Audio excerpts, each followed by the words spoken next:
Suntem 7 miliarde de oameni pe glob, dar în fiecare an, în Moldova, se nasc tot mai puțini copii.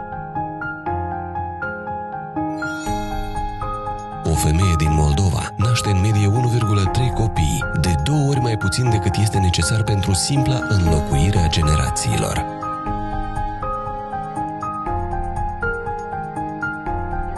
Populația vârstnică peste 60 de ani constituie 14,2%, iar către 2050 va depăși 30% din numărul total al populației. Moldova este considerată o țară bătrână. Populația scade vertiginos. Dacă în 2010 era de peste 3 milioane de persoane, se estimează ca până în 2130 să se ajungă la doar 1.500.000. Să ajutăm Moldova să crească!